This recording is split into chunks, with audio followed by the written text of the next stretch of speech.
Hey guys, welcome back to our channel the Fab Stories. अगर आपने मेरे previous video को देखा नहीं है, मैंने अपनी थर्ड ट्रिमेस्टर की जर्नी शेयर की है। You can go and check it out in my YouTube channel. And इस वीडियो में हम शेयर करने वाले हैं मेरे 9th मंथ से लेके डिलीवरी रूम तक का सफर कैसा था।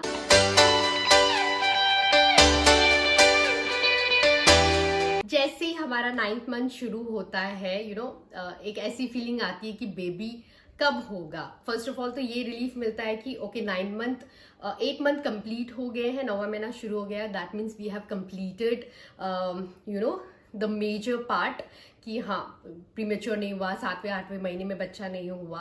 क्योंकि वो एक डर रहता था जब हम 7वें-8वें महीने में थे कि प्रीमेच्योर ना हो जाए। जैसे ही 8वां महीना कंप्लीट होता है, 9वां महीना शुरू होता है, एक रिलीफ मिलता है कि अब कभी भी बच्चा होगा तो इट विल बी हेल्थी, कोई ज़्यादा कॉम्प्लिकेशन नहीं होंगे। और इतने भी मेरे जो ब्लड टेस्ट हुए थे अभी तक की, जो कुछ भी मेरी जर्नी थी in regards to blood test, with regards to my conditions, everything were fine. And इसके बाद हमारी एक्चुअली क्यूरियोसिटी और बढ़ गई थी कि अब कब होगा बेबी। तो ये फीलिंग आना शुरू हो जाती है। मुझे बताना आपके साथ भी ऐसा हुआ है कि नहीं हुआ है, क्योंकि मेरे साथ जैसे ही 9वां महीना शुरू हुआ कि ये फीलिंग आना शुरू हो गई थी कि अब कब होगा बेबी, राइट।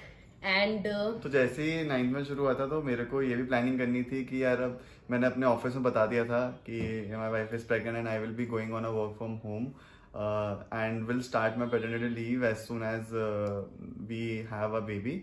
सो मैं वर्क फ्रॉम होम पे चला गया था 9th मंथ स्टार्ट होते हैं। थैंक्स टू माय कंपनी की उन लोगों ने ये लिबर्टी दी मेरे को कि मैं वर्क फ्रॉम कर पाया, तो जिससे मैं साथ में था इसके। जैसे ही अगर कभी भी डिलीवरी के लिए जाना पड़े तो I was there with her, because मेरे पेरेंट्स को आने में थोड़ा टाइम था तो वो बाद में आए थे थोड़ा, जिससे कोई रहे घर में साथ में। Yes. And another thing doctor suggest करती है जैसे 9वां महीना शुरू होता है कि एवरी वीक को आप आके विजिट करें। तो पहले वीक में जब मैं गई थी, आई वुड से 36 या 37 वीक में जब गए थे, एक बेसिक टेस्ट तो होता ही है, जैसे कि वेट टेस्ट हो गया या ब्लड बीपी चेक हो जाता है, एंड हार्ट बीट चेक भी डॉक्टर करती है। उसके साथ और एक टेस्ट हुआ था मेरा जिसको बोलते हैं इंटरनल एग्जामिनेशन। मुझे नहीं पता था कि ये थोड़ा बहुत पेनफुल होता है। लिटरली मुझे किसी ने नहीं बताया थोड़ा था। बहुत तो थोड़ा बहुत तो नहीं होता है, जिस हिसाब से ये चिल्लाई थी जब डॉक्टर ने एग्जामिन किया था। डॉक्टर ने मेरे को भी बुलाना पड़ गया था कि आओ इनका हाथ पकड़ो। तो हमें पता नहीं था कि इस टाइप का टेस्ट ऐसा कुछ होगा। तो बेसिकली उस टेस्ट में डॉक्टर ये चेक करते हैं कि डायलेट हुआ है नहीं हुआ है सर्विक्स, और या उसको ट्रिगर करने का अगर नहीं हुआ तो उसको ट्रिगर करते हैं, जिससे नॉर्मल डिलीवरी के चांसेस बढ़ जाएं। And basically the pain was like a trailer before a delivery. वो एक्सपीरियंस था। एंड इनफैक्ट मैंने कहीं भी नहीं पढ़ा था, किसी भी प्रेगनेंसी में इसके बारे में पर्टिकुलरली नहीं पढ़ा था। एंड इसलिए आई वॉजंट मेंटली प्रिपेयर ऑल्सो, तो दैट्स वाई मुझे लगता है कि मुझे कुछ ज्यादा ही पेन हुआ। बट उसके 1 more week के बाद फिर से रिपीटेड टेस्ट होते हैं, ये सब जो टेस्ट बताया, और उसके साथ इंटरनल एग्जामिनेशन। तब थोड़ी बहुत स्ट्रेंथ थी, still it was painful but I was fine.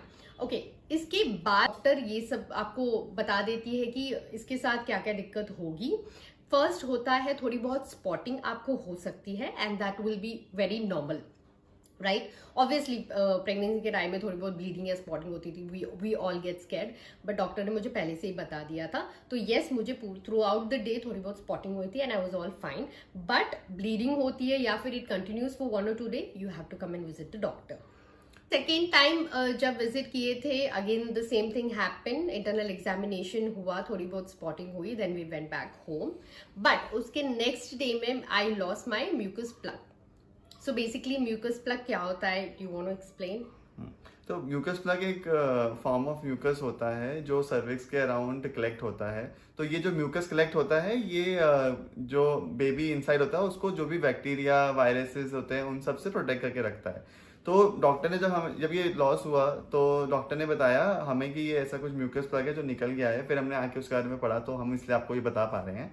तो डॉक्टर उसमें कहते हैं जब वो निकल जाता है तो उसके या तो 1 घंटे बाद भी, या 1 दिन में, 2 दिन में, 7 दिन में, 10 दिन में डिलीवरी कभी भी हो सकती है। इट्स नॉट अ साइन कि डिलीवरी होने वाली है, but it's a good sign and has to go off. तो उससे होता है। And फिर उस वाले में ऐसा हुआ था कि जब निकल गया था तो इसको थोड़ा डिस्कम्फर्ट लग रहा था कि यार बेबी की किक्स थोड़ी महसूस नहीं हो रही हैं, या किक काउंट डॉक्टर ने हमें पहले से बता के रखा था कि आपका एटलीस्ट जब बेबी दिन में एटलीस्ट 12 से 15 बार आपको किक मारना चाहिए, तो वो काउंट करते रहना चाहिए। तो इनने कहा था कि मुझे किक काउंट उस दिन कम कर रहा था, डॉक्टर ने सजेस्ट किया आप चाहो तो एनएसटी करा सकते हो।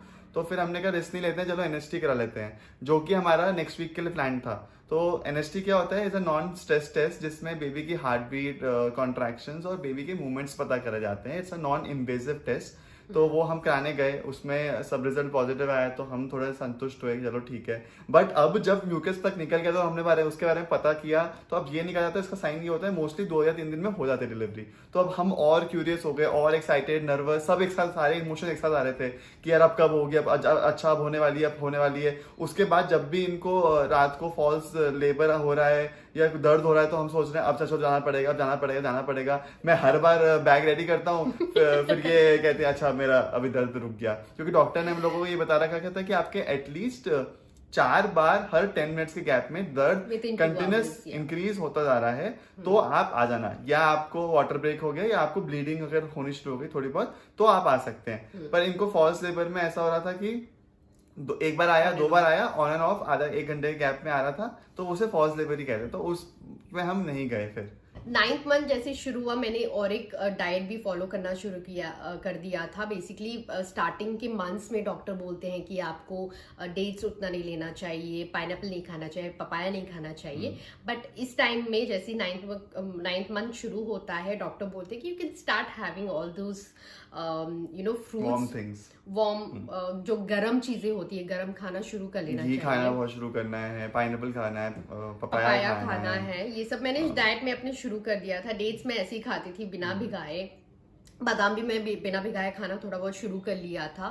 एंड एक्सरसाइजेस भी मैंने लास्ट मंथ में कंटिन्यूसली शुरू कर दिया था, जैसे कि duck walk, butterfly and cow and cat exercises. तो ये सिर्फ एग्रेसिवली मैं मॉर्निंग या फिर इवनिंग में थोड़ा बहुत जितना हो सके उतना मैं कर लेती थी।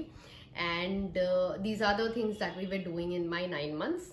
एंड बैग्स भी पैक थे मेरे ऑलमोस्ट 34 वीक्स तक। तो मैंने हॉस्पिटल बैग रेडी कर लिया था with the insurance paper, all the xerox paper were also ready. So make sure कि आप 34 वीक्स या फिर 36 वीक्स के अंदर ये सब पैकिंग करना आप शुरू कर दें। वो तो बताओ जो तुम रात को उठ के पैर दबाती थी मेरे से। यस, एंड कॉम्प्लिकेशंस, यस, सोने में तो बहुत ही ज्यादा दिक्कत है। मतलब सोना आप भूल ही जाओ, इतना लेफ्ट एंड राइट टर्न करने में दिक्कत हो जाती थी। ऑलमोस्ट 1 से 1.5 मिनट लग जाता था मुझे लेफ्ट से राइट घूमने में। और जितना भी पिल्लो रख दो, जितना भी प्रेगनेंसी पिल्लो यूज कर लो, दर्द तो बैक पेन रहता था। और ये क्रैम्प्स मेरे बहुत रहे, लाइक क्रैम्प्स, स्वेलिंग भी बहुत शुरू हो गई थी मेरे पाँव में। तो सुबह शाम मेरा थोड़ा बहुत मसाज करना शुरू कर दिया था मैंने भी। And other than that, yes, मुझे माइग्रेन की दिक्कत है, तो मेरा हेडेक तो थ्रू आउट प्रेगनेंसी चला है। हाँ, other than that as such कोई कॉम्प्लिकेशंस नहीं हुई मुझे, other than all these things. But yes, as the time was coming near, due date नजदीक आ रहा था मेरे, क्रैम्प्स आना मुझे ज्यादा शुरू हो गया था। क्रैम्प्स इज बेसिकली पीरियड्स जैसा क्रैम्प्स ही मुझे आता था। And yes, of course false labour. तो हम लोगों का लास्ट स्कैन हुआ था एक, जिसमें एक लास्ट स्कैन में पता करते हैं कि बेबी सब हेल्दी है नहीं है, और उसका वेट भी पता लगता है। तो उसमें हमें पता लगा कि बेबी का वेट 3.2 kg है, जो कि थोड़ा ओवरवेट डॉक्टर ने हमें बताया कि, और जैसे कि हम लोग प्लान कर रहे थे कि हम लोगों को नॉर्मल डिलीवरी ही करनी है, हमारा माइंड सेट था कि नॉर्मल डिलीवरी करेंगे, क्योंकि उसमें गोइंग फॉरवर्ड कॉम्प्लिकेशंस थोड़े कम होते हैं as compare to C section. तो उसके हिसाब से डॉक्टर ने जैसे बताया कि 3.2 kg है, तो डॉक्टर ने कहा हाँ थोड़ा ओवरवेट है और नॉर्मल डिलीवरी थोड़ा शायद करना मुश्किल हो सकता है, तो सी सेक्शन भी करना पड़ सकता है, तो उसके लिए भी आप प्रिपेयर रहना। तो वी वर ओके कि ठीक है, अभी डॉक्टर जैसा बोलेंगे उनके हिसाब से चलना है, हमें अपना कुछ प्रेफरेंस नहीं है इसमें, डॉक्टर जैसा सजेस्ट करेंगे हम वैसा ही करेंगे। तो वो हमने वो भी माइंड में बैठा लिया था। बट अब ये था कि यार अब 3.2 है, तो अब आप तो आ जाए, अब तो अच्छा है, जल्दी आएगा, अच्छा है, हम भी मिले जल्दी बेबी से। तो जैसे मैंने बताया पहले कि फॉल्स लेबर होते थे, तो जैसे ही कुछ पेन स्टार्ट होता था तो मैं तो बैग पैक करना स्टार्ट कर देता था कि यार ये भी पैक कर लूँ, बॉटल गर्म पानी की बॉटल पैक कर ली, फाइल पैक कर ली, सब पैक करके रख लिया, फिर से सारे बैग वैग रेडी कर लिए। और फिर जैसे पता था अच्छा पेन थोड़ा रुक गया, ये फॉल्स लेबर था, तो फिर थोड़ा सा मूड भी ऑफ होने लगा। ये एक बार हुआ, दूसरी बार हुआ, तीसरी बार जब हुआ तो मेरा तो पूरा ही मूड ऑफ हो गया, यार अब पता नहीं कब आएगा यार, फॉल्स डिलीवर होते रहते हैं। फिर मेरे पेरेंट्स भी आ गए थे 2 days before when the delivery happened, तो हमें भी ये था चलो ठीक है अब सपोर्ट के लिए भी कोई है साथ में। तो हाँ, जिस दिन हमने जैसे पहले बताया था कि इसको घर की चाय पसंद नहीं थी, तो ये हम लोग एक पर्टिकुलर जगह जाते थे चाय पीने के लिए। तो उस दिन 11th की नाइट को भी हम लोग ऐसे चाय पीने के लिए निकले थे।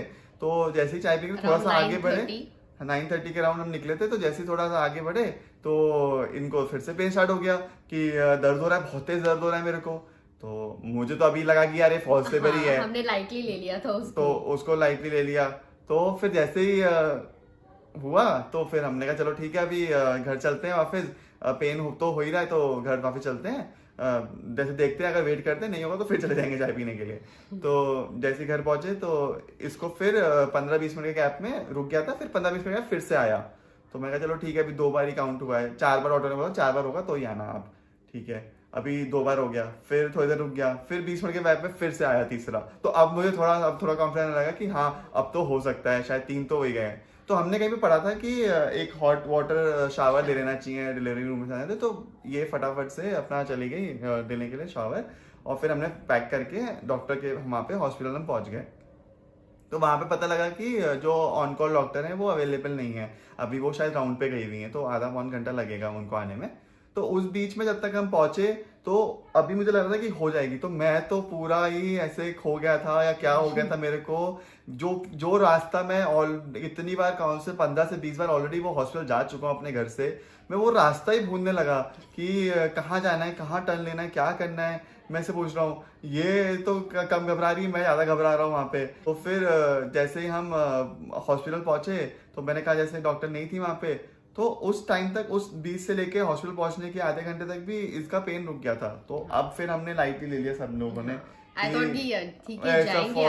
फॉल्स लेबर ओनली, तो अब तो नहीं हो रहा दर्द, तो अब तो शायद नहीं फॉल्स लेबर था, तो अभी वापस घर जाके फिर सो जाते हैं। बट फिर भी हमने सोचा कि चलो ठीक है डॉक्टर आए हैं तो एक बार दिखाई लेते हैं अपनी संतुष्टि के लिए कि एक बार डॉक्टर देख लेंगी। अब ये अंदर ट्रायज में बैठी थी, हम लोग बाहर बैठे, हम तो बस चाय वाय हमने ऑर्डर कर ली, वहाँ पे चाय पी रहे हैं, पापा मैं मम्मी सब चाय पी रहे हैं, ये अंदर बैठी है, हम वेट कर रहे हैं कि कब आएगी डॉक्टर देखेगी। तो हम रिलैक्स हैं क्योंकि हमें लग रहा है फॉल्स लेबर ही है। फिर जैसे मस्त रिलैक्स होके गई थी ट्रायज रूम में कि हाँ थोड़ा बहुत टेस्ट कर लेंगे and I will go back home, है ना। तो फिर जैसे ही मैं बाहर बैठा था, नर्स आई, नर्स ने मुझे बुलाया कि सर आपको अंदर बुला रहे हैं। तो मैं गया, मैं भी आराम से चलते गया, ये वहां बैठ के अपना ऐसे बैठी हुई है, मुझे देखती है एकदम से, वहां से आवाज आती है इसकी कि मेरा सर्विक्स 2 सेंटीमीटर डायलेट हो चुका है। और उधर से डॉक्टर बोल रही है कि चलो इनको जल्दी से लेबर रूम के लिए प्रिपेयर करो। तो मैं तो ऐसे हाथ कांपने लगे मेरे तो एकदम से कि लेबर रूम के लिए प्रिपेयर करो। तब तक समझ में नहीं आया था कि लेबर रूम के लिए प्रिपेयर करो, मुझे लगा अभी डिलीवरी हो रही है क्या। पर वो होता है कि थोड़ा और टाइम लगता है उसमें, जब तक 10 सेंटीमीटर डायलेट नहीं होता तब डिलीवरी नहीं करते हैं। बट तब समझ में नहीं आया था वो चीज़। बट उस समय फिर लेबर रूम के लिए प्रिपेयर करके इनको ऊपर ले गए, इनको वहाँ पे ले जाया, लिटाया गया। तो उसके आगे का हम जो शेयर करेंगे वो नेक्स्ट वीडियो में शेयर करेंगे कि लेबर रूम की जर्नी कैसी थी और डिलीवरी हमारी नॉर्मल हुई या सी सेक्शन हुआ, वो हम आपको नेक्स्ट वीडियो में शेयर करेंगे, क्योंकि ये वीडियो काफी लंबा हो जाएगा। तो that's why please subscribe to our YouTube channel अगर आप तक आपने सब्सक्राइब नहीं किया है। आई होप हमारे छोटी बहुत इन्फॉर्मेशन से थोड़ी बहुत मॉम टू बी और who is planning to get pregnant उनको थोड़ी बहुत हेल्प हो जाएगी। So do like share and subscribe to our channel The Fab and Stories. see you soon. Bye bye.